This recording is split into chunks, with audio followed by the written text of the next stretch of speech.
নমস্কার বন্ধুরা, আজ করে একটা ম্যাগি রেসিপি নিয়ে চলে এসেছি। এখানে আমি 3টে ম্যাগি নিয়েছি, একটা গাজর আছে, একটা ক্যাপসিকাম, দুটো 3টে লঙ্কা আর একটা পেঁয়াজ আছে। এই সবকটা উপকরণ দিয়ে তোমাদের ম্যাগি করে দেখাবো। তোমরা প্রথম থেকে শেষ পর্যন্ত প্লিজ আমার ভিডিওটা দেখতে থাকো। গ্যাসটা জ্বালিয়ে আমি কড়াটা বসিয়ে দিয়েছি, কড়াটা গরম হয়ে গেছে। এবার আমি কড়ার মধ্যে সাদা তেল দিলাম।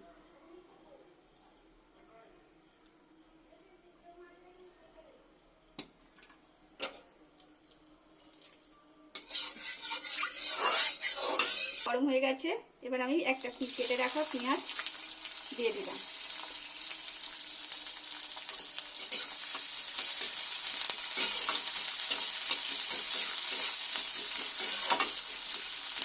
ভালো করে ভেজে নেবো লাল লাল করে।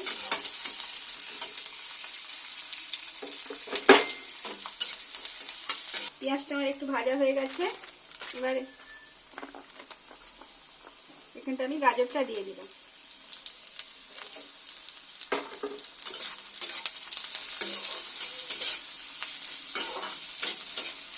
ভাজা হয়েছে, এবার আমি ক্যাপসিকামটা দিয়ে দেব।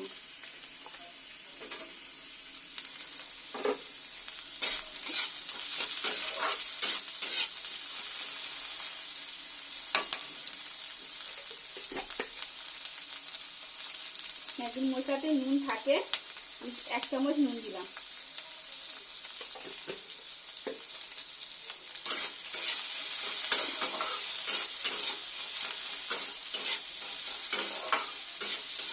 এখানে কাঁচা লঙ্কা দুটো কুচে রেখেছিলাম, সেটাও দিয়ে দিলাম।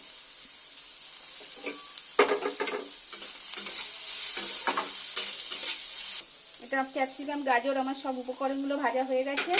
এখানে আমি এই ম্যাগির মশলা দিয়ে দিলাম 1 প্যাকেট, আরও 1 প্যাকেট দিলাম। 3টে ম্যাগি, সব মশলাগুলো আমি দিয়ে দিলাম।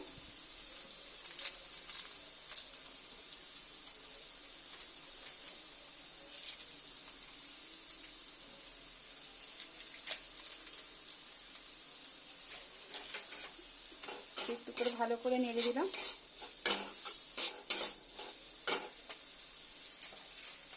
আমি জল দিয়ে দেবো,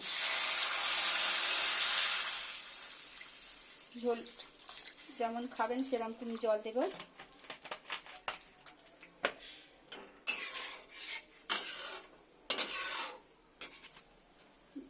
আমার ঝোলটা ফুটে গেছে, এবার আমি ম্যাগি দিয়ে দিলাম,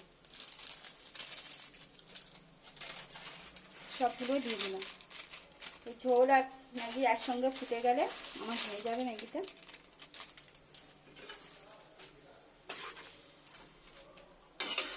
এবার আমি 10 মিনিটের মতো একটু চাপা দিয়ে রাখবো। চাপা দিলাম 10 মিনিটের মতো। 10 মিনিটের মতো হয়ে গেছে, ঢাকনাটা আমি খুললাম। দেখুন বন্ধুরা আমার ম্যাগিটা কেমন হয়েছে,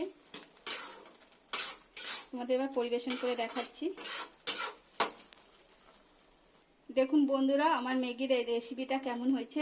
এরকমভাবে বাচ্চাদের ম্যাগি করে বানিয়ে দেবেন, দেখবে বাচ্চারা খুব আনন্দ করে খাবে। আর এই রেসিপিটা যদি ভালো লাগে তাহলে আমাকে একটা লাইক, কমেন্ট, সাবস্ক্রাইব করে দেবেন। আর যারা ফেসবুক থেকে আমাকে দেখছেন পেজটা ফলো করে নিন। আবারও নিত্য নতুন রান্নার সাথে দেখা হচ্ছে। ততক্ষণ সুস্থ থাকবেন, ভালো থাকবেন। Tata, bye bye.